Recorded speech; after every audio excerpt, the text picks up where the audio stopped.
AITA for stopping letting my boyfriend eat our child's baby food. He won't eat anything else.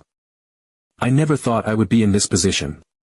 If you had told me a few years ago that my boyfriend, the father of my child, my partner in life, would refuse to eat anything but baby food, I would have laughed in your face. But here I am, trying to figure out how my 25-year-old boyfriend ended up with a diet that would make sense for a teething toddler and absolutely no one else. Jacob and I have been together for a while. We met in college, fell in love, moved in together, and eventually had our son. Our little boy is just over a year old now, and he is my whole world. I love being a mother, even though it is exhausting, and I try my best to make sure that our son is getting all the nutrients and care that he needs to grow into a happy, healthy little person.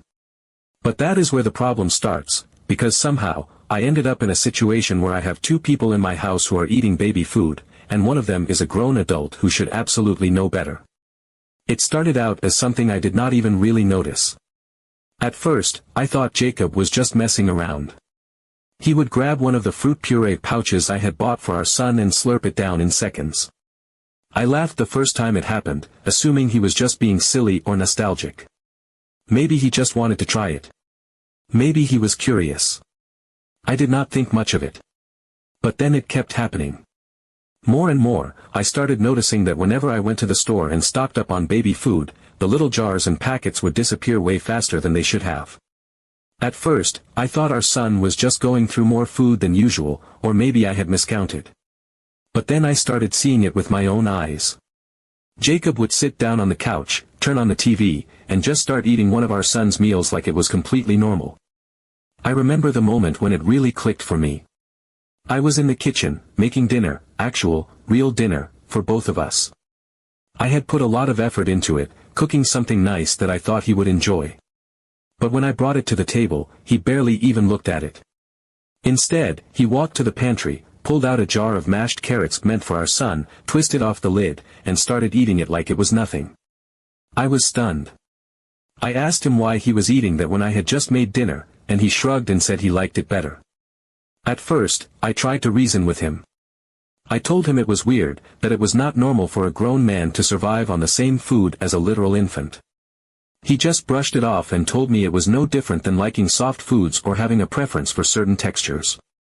But the thing is, it is different. Because it is not just soft foods. He is not eating mashed potatoes or soups or anything else that an adult might reasonably prefer. He is eating pureed peas and baby oatmeal and drinking formula like it is some kind of gourmet meal. And the worst part? He started eating our son's food. Not just the extra baby food I bought to stock up, but the meals I specifically prepared for our baby. If I made a fresh puree or mashed up fruit for our son, would turn around and find Jacob eating it instead. He did not even ask. He would just take it. I tried to explain to him that this was not okay, that our baby's food was meant for the baby, and that I worked hard to make sure our son was getting the right nutrients. But he did not listen. Every time I confronted him about it, he just acted like I was being dramatic. So, I tried another approach. I started buying extra, thinking that maybe if there was more, he would not feel the need to take from our son's stash. That was a mistake. Instead of solving the problem, it made things worse. Because now, Jacob saw that there was more food and decided that meant he could eat even more of it. I would go to the pantry and find half of the baby food gone in just a few days. I started feeling like I was grocery shopping for two babies instead of one. And that was when I realized that this was not some weird phase or a quirky little habit. This was an actual problem. So, I put my foot down. I told him that enough was enough. Baby food is for the baby. That is literally the entire point of it. It is not meant to sustain a grown man. If he wants to eat soft food, I am more than happy to make soups, stews, or anything else that might fit his preference. But I will not stand by while he eats food meant for a child who actually needs it. Jacob did not take it well. He got angry, really angry, and accused me of controlling what he eats. He said I was treating him like a child, which is hilarious considering the fact that he is the one who insists on eating toddler food. He told me that I was being unfair, that I was trying to force him to eat things he does not like, and that I was basically starving him. That is when I realized that this conversation had gone from ridiculous to downright insane. Starving him? Really? There is an entire fridge full of food. I cook for him regularly. There are snacks, there are groceries, there are plenty of things to eat in this house. The only thing that is not available to him anymore is the food that is literally made for infants. If he is choosing not to eat because he is throwing a tantrum over baby food, that is his problem. Not mine. Now, he is sulking. He barely speaks to me, and when he does, it is short and snippy. I can tell he is holding on to resentment, like I have done something unforgivable by telling him to eat like an adult. And honestly, I do not know what to do. Because this is not just about food anymore. This is about the fact that I am supposed to be raising one child, not two. And I do not know how much longer I can put up with a man who refuses to act his age. Update 1. I had reached my breaking point. After our argument about the baby food, Jacob continued to sulk. He barely spoke to me, and when he did, it was in short, clipped sentences, like I had personally offended him in some unforgivable way. He was acting like a child who had been told he could not have dessert before dinner. And honestly, I was exhausted. I was already dealing with an actual toddler, navigating sleepless nights, tantrums, and the never-ending chaos of motherhood. The last thing I needed was to feel like I had a second child in the form of my fully grown boyfriend. But the thing that kept bothering me, the thing I could not shake, was the sheer strangeness of it all. I had never met an adult who refused to eat real food. Picky eaters? Sure. People who preferred simple foods? Of course. But this was different. This was a grown man who exclusively ate food designed for infants. It was not just a preference, it was a lifestyle. And no matter how much I tried to make sense of it, I just couldn't. So I did something I never thought I would do. I called his mother. I was hesitant at first. I did not want to seem like I was tattling on him, like I was running to his mom because I couldn't handle a problem in my own relationship. But at the same time, I needed answers. I needed to know if this was something new or if there was some deeper reason behind it. Maybe he had a weird phase as a kid, maybe he had some kind of traumatic experience with food, there had to be something that explained why he was like this. When she picked up the phone, I tried to approach the subject gently. I explained that Jacob had been refusing to eat anything except baby food, that he was even taking the food meant for our son, and that when I tried to talk to him about it, he became defensive and angry. I told her that I did not know what to do anymore, that it was starting to affect our relationship, and that I was hoping she could shed some light on why he was like this. There was a long silence on the other end of the line. Too long. It stretched out so much that for a moment, I thought the call had disconnected. But then, in a quiet, almost resigned voice, she finally spoke. "Oh, so he still does it?" I felt my stomach drop. Still. I asked her what she meant. She hesitated for a moment, then sighed and said that Jacob had always eaten baby food. Even when he was a teenager. Even when he was supposed to be old enough to eat literally anything else. She had tried to get him to eat regular food, had cooked meals for him, had encouraged him to try new things, but he had stubbornly refused. No matter what she did, no matter how much she pushed, he would always return to jars of pureed vegetables, fruit packets, and baby formula. She even took him to doctors when he was younger, hoping that there was some kind of medical explanation.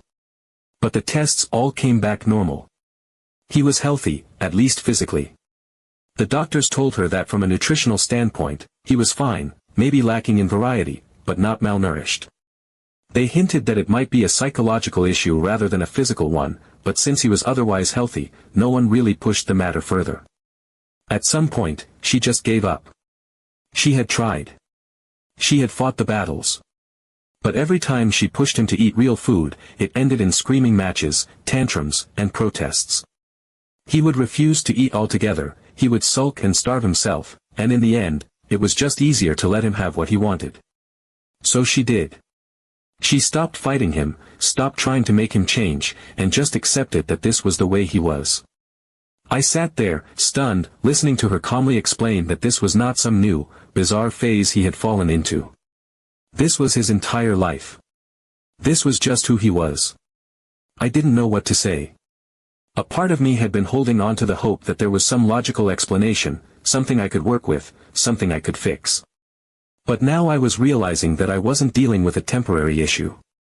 This was something deeply ingrained in him. Something that had never been addressed properly. Something that he had been carrying with him for years, completely unchecked. I asked her if she had ever tried again, later in his life, to change his eating habits. If she had ever encouraged him as an adult to at least try to move past it. She let out another tired sigh and admitted that no, she had not. She had already spent so many years trying, and after a while, it just became part of the background of their lives. She did not think about it anymore. She had resigned herself to the idea that this was just Jacob's reality, and that fighting it was useless. I hung up the phone feeling worse than before. Because now I knew the truth. This was not something he would grow out of. This was not a phase. This was who he had always been. And if his own mother could not get him to change, what chance did I have? I started looking at him differently after that. Every time I watched him crack open a jar of baby food or drink formula like it was a protein shake, I felt a deep, unsettling sense of frustration. Not just frustration, hopelessness. This was not a quirk. This was not just some odd habit. This was a full-fledged, lifelong dependency on food that was never meant to sustain an adult. And now I was left with the million-dollar question, what do I do? Do I just accept that this is the way he is? Do I let it go like his mother did, stop fighting it, and just pretend that it is not a problem? Or do I try to push him to change, knowing that it might lead to fights, tantrums, and an exhausting, uphill battle that I may never win? Because at the end of the day, this is not just about food. This is about the fact that I am supposed to be building a future with this man. I am supposed to be raising a child with him. And I am starting to realize that I am not just taking care of our son, I am taking care of Jacob too. And now I don't know what to do at all. Should I just accept this? Is there a way to make him change? Update 2. I had made my decision. I was not going to give up. I was not going to let this be the thing that defined our relationship, that defined my life. I refused to sit by and enable something that, no matter how many times he tried to justify it, was not normal. I had to draw a line somewhere, and this was it. I stopped buying baby food in bulk. I calculated exactly how much our son needed, factoring in every meal, every snack, every emergency extra portion. I bought only that amount and no more. If Jacob wanted to keep eating the way he did, he would have to figure out another way to get his supply, because I was done enabling it. When I told him, I expected resistance, but I did not expect the explosion that followed. He lost it. His face twisted with anger, and his voice rose in a way I had never heard before. He shouted at me that I was taking food away from him, that I had no right to control what he ate. I told him, as calmly as I could, that this was not food for him, that he was a grown man, and that he needed to eat like one. He would not hear it. He kept shouting, kept insisting that I was trying to force him into something he did not want. It did not matter that I had tried everything, that I had been patient, that I had offered alternatives. It did not matter that the food in question was specifically designed for infants, not for fully grown adults. None of it mattered. He saw only one thing: I was denying him what he wanted. And then, without another word, he stormed off and locked himself in the bedroom. I stood there, stunned. The house was silent except for the soft sounds of our son playing in the next room, completely unaware of the chaos that had just unfolded. I took a deep breath, forcing myself to stay calm, but inside, I was shaken. This was not a rational response. This was not the reaction of an adult man being asked to make a small, reasonable change. This was a tantrum. A full-fledged, screaming, door-slamming tantrum. The kind that toddlers throw when they are told they cannot have another cookie before dinner. I waited, hoping that he would come out, that he would talk to me, that he would at least try to meet me halfway.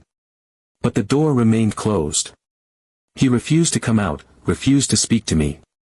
It was as if I had suddenly become the enemy, all because I had dared to suggest that he eat like a normal adult. For the next few days, he barely spoke to me. He sulked, passive-aggressive and distant, only acknowledging me when absolutely necessary. Mealtimes became a silent war zone. I cooked, hoping he would give in and eat, but he refused. He would sit at the table, staring at his plate like it was poison, then get up and leave without touching it. It was exhausting. But I refused to back down. I thought that if I held my ground, if I stayed firm, he would eventually come around. I was wrong. One evening, I came home from running errands and went to the pantry to grab something. And that was when I saw it. A box. A huge, heavy box sitting on the pantry shelf, taking up an obscene amount of space. Confused, I opened it, and what I saw made my stomach drop. Baby food. Not just a few jars. Not just a small supply. But an entire hoard. Dozens of jars, packets, formula containers, and toddler snacks, stacked neatly, like a grotesque shrine to his obsession. He had ordered it online. A massive supply, enough to last him weeks, maybe even months. I felt sick. This was not a man giving in to a harmless craving. This was not a person who simply preferred a certain kind of food. This was an obsession, an addiction, something far beyond a simple habit. I turned to him, disbelief and frustration boiling over. This was absurd, I told him. Completely ridiculous. This was not normal. This was not okay. This was not something a grown man should be doing. He did not even flinch. He crossed his arms, looked at me with defiance, and told me that I was trying to dictate how he lived. That I had no right to tell him what he could or could not eat. That I was controlling and unfair and had left him no choice but to take matters into his own hands. And in that moment, standing there in front of a pantry full of baby food, listening to a grown man argue as if he were an oppressed child being denied candy, I realized something that I had been trying to ignore. This was never going to change. I had convinced myself that this was something I could fix, that if I just handled it the right way, if I said the right things, if I pushed at just the right angle, he would snap out of it. That he would see reason. That he would grow up. But that was never going to happen. He did not see a problem. He did not want to change. He was willing to fight, to scream, to throw tantrums and lock himself away, all for the sake of holding on to this bizarre, deeply ingrained habit. And that was when it hit me. I was not talking to a man. I was talking to a child. It seemed to me that I was talking to a child, and not to the father of my child. Update 3. I did not know what to do next. I had tried everything. I had reasoned with him, argued with him, given him space, set boundaries, and even taken a firm stand by refusing to buy extra baby food. And yet, none of it seemed to matter. He had gone behind my back, ordered a massive supply online, and continued with his bizarre eating habits as if I had never said a word. For days, I walked around in a daze, trying to make sense of it all. I was exhausted from carrying the emotional weight of it, from trying to convince myself that this was something I could fix, something I could rationalize. But deep down, I knew the truth. This was not just about food. This was something else entirely. Something that went deeper than preference or habit. And then, one evening, I caught him. I had just put our son down for the night and went into the kitchen for a glass of water. The house was mostly dark, the only light coming from the open refrigerator. At first, I did not think anything of it. But then I saw him, standing in the corner, partially hidden by the pantry door. His back was turned, but I could see his shoulders hunched, his head lowered. I stepped closer, my stomach twisting with unease. And that was when I saw what he was doing. He was eating baby formula. Not in a bottle. Not mixed with water. Just dry formula, straight from the container, scooping it up with a spoon like it was some kind of dessert. He was hiding while he did it, sneaking it in the dim light of the kitchen, as if he knew how ridiculous it was. Something in me snapped. This was not just stubbornness. This was not just a refusal to eat regular food. This was something else. Something worse. This was an addiction. I could not do this anymore. I could not stand by and watch a grown man, my partner, the father of my child, sneak around like this, clinging to something that was so clearly unhealthy, so clearly not normal. I had tried to be patient, tried to be understanding, but this was the last straw. I gave him an ultimatum. Either he went to therapy and worked on this problem, or I could not do this anymore. I would not live in this absurd situation, would not raise our child in a home where one parent acted like a functional adult while the other hid in the kitchen eating baby formula like a child sneaking candy before dinner. He fought me on it. He argued, insisted that I was being dramatic, that I was making a big deal out of nothing. He told me that he was fine, that his diet was not hurting anyone, that I was the one with the problem for trying to force him to change. But I did not back down. I told him that this was not normal, that he needed help, and that if he refused to get it, I could not see a future where this continued. Eventually, he agreed. Begrudgingly, reluctantly, but he agreed. We found a specialist who worked with eating disorders. I had not even considered that this might be something diagnosable, something with a name, but as soon as I started researching, I realized that it made sense. After several sessions, after pushing past his initial resistance, he admitted that he had a real problem. It turned out that this was something called ARFID, Avoidance/Restrictive Food Intake Disorder. It was not just about being picky. It was not just about liking baby food. It was a real disorder, one where people avoid or fear certain types of food. In his case, he had simply never moved beyond the comfort zone of baby food. He had clung to it for so long, refusing to challenge himself, refusing to explore anything outside of what felt safe. And that was the thing, it was not about taste, not really. It was about safety. Baby food was predictable. It was smooth, without unexpected textures, without surprises. It was something he had always known, something that had never betrayed him. The idea of eating real food filled him with anxiety, something he had never even acknowledged until therapy forced him to confront it. For the first time, I saw it clearly. This was not just childish stubbornness. This was an ingrained fear, something that had been part of him for as long as he could remember. And because no one had ever truly forced him to address it, not his mother, not his doctors, not even himself, he had never learned to push past it. He is working on it now. Slowly. He is trying new foods, branching out little by little. It is not easy. Some days, he resists. Some days, he backslides. But I can see the changes, even if they are small. And that is what matters. Looking back, I am glad I did not give up. I am glad I pushed him to seek help, because if I had not, this would have continued indefinitely. So, AITA? I don't think so.